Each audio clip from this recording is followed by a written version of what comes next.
中国起重机的内部藏有中国间谍，美国如庸人自扰般不断拿中国制造说事儿，是何居心？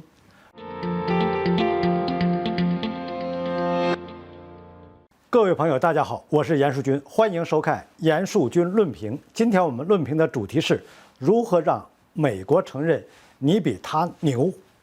当白宫说你搞间谍的时候，就是了。来，美国人又开始搞碰瓷儿了。这次美国盯上的是中国制造的起重机。根据美国媒体《华尔街日报》的消息，美国安全部门与五角大楼正在着手一项调查，其调查目标是中国的起重机，因为美国的官员们怀疑中国制造的起重机有可能参与间谍活动。据报道称，美国大部分港口在使用中国振华重工所制造的起重机，甚至包括军用港口，而中国制造的起重机在美国港口占比达到了80%，甚至美国媒体宣称，中国起重机虽然物美价廉，但其内部安插着复杂的传感器。中国以此来追踪美国货物的来源和目的地，从而获取军事动向。听到消息第一反应，我认为是美国为了报复振华令奥巴马丢脸一事。当年奥巴马在码头热情似火地宣讲如何振兴美国制造业的时候，一阵风吹开了美国国旗，露出了振华重工。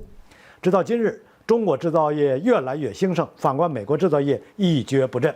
可以说，中国起重机打垮了美国的自信心。话又说回来，此次事件似乎有很强的既视感。在当年，白宫也亲自下场认证，包括华为的通讯设备、大疆的商业无人机等，都曾被安上过间谍的罪名。美国方面给出的理解，无一例外的是怀疑会造成技术泄露。至于证据，那是从来没有拿出来过，而相关技术也都是代表中国在全球占据着绝对优势。于是我们可以得出一个结论：如何让美国承认你比他牛？当白宫说你搞间谍的时候，就是了。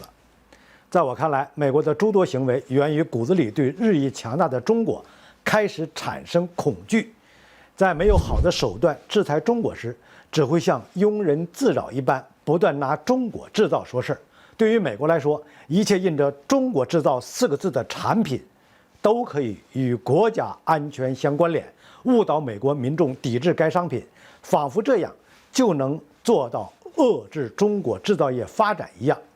不仅如此，美国打贸易战这几年来，不断加大力度打压中国企业，各类荒唐理由层出不穷。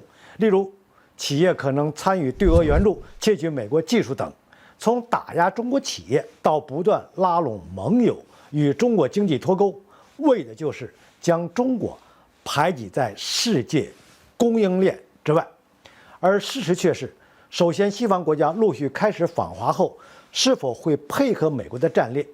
其次，从中国周边看，日韩两国在经济上高度依赖中国，一旦与中国脱钩，对本国经济将是毁灭性的打击。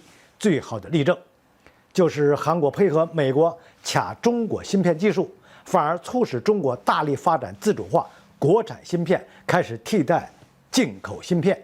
美韩的制裁没有令中国产业链破碎，但却成为韩国贸易逆差的主要原因。全球化需要的是国家之间能够有最基本的政治互信，但美国的种种行为令大国之间的信任已经荡然无存。面对越来越动荡的世界，我们不得不开始未雨绸缪。好，本期的话题就论评到这里，我们下期见。